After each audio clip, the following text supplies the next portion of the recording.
avec la SEL6 DMI BID offre à sa clientèle d'hybrides rechargeables en pleine croissance un plus large choix de carrosserie avec des options berline et break. Ce modèle redéfinit le rapport qualité-prix des hybrides rechargeables de taille moyenne. Les temps de charge varient selon le modèle choisi. La finition. Boost d'entrée de gamme ne peut accepter qu'une puissance allant jusqu'à 3,3 kW en charge AC, ce qui signifie qu'il faut 3 heures pour recharger complètement la batterie. Les modèles Comfort Lite et Top Comfort doublent cette vitesse de charge AC et ajoutent la prise en charge de la charge DC à 26 kW, ce qui, une fois activé, réduit le temps de recharge à 23 minutes. La consommation officielle en cycle mixte est de 1,7 L100 km pour le modèle 19 kWh. En réalité, attendez-vous à consommer 45 à 55 LPG.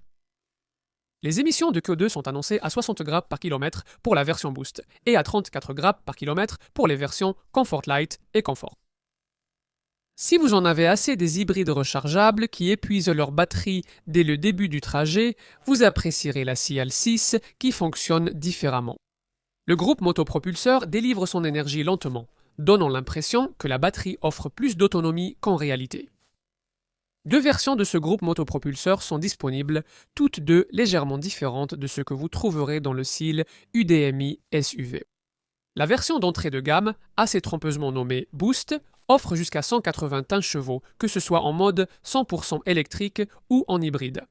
Et son système hybride rechargeable utilise une batterie de 10 kWh offrant une autonomie électrique de 50 km, ce qui est un peu dépassé selon les standards actuels d'autonomie des hybrides rechargeables. Donc vous voudrez probablement opter pour l'un des modèles Comfort à plus grande autonomie. Avec ceci, le poids supplémentaire de 100 kg de la batterie, beaucoup plus grande de 19 kWh, est compensé par une augmentation de la puissance du groupe motopropulseur à 209 chevaux. L'autonomie est de 105 km pour la berline et de 100 km pour le break. Le 0 à 100 km/h est effectué en 8,5 secondes. Comme la version SUV, attendez-vous à une conduite silencieuse, un comportement routier peu remarquable et un confort de suspension ferme. Peut-être plus important que tout cela, ce sont les systèmes d'aide à la conduite assez intrusifs. À ce sujet, nous vous conseillons d'essayer avant d'acheter. Si vous regardez la version berline de la SEL6, il n'y a pratiquement aucune différence visuelle extérieure par rapport à la Cial UV 4 portes existante, à l'exception des monogrammes et de l'ajout d'un tuyau d'échappement. La SEL6 Tourer propose pour la première fois une carrosserie break chez cette marque chinoise. À l'intérieur, tout paraît dans la lignée habituelle de BYD, mais les fans de la marque auront une surprise. Un écran central qui ne pivote pas.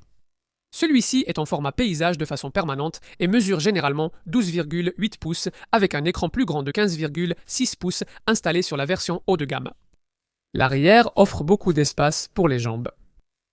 Le volume du coffre est de 491 litres pour la berline ou de 675 litres pour le break.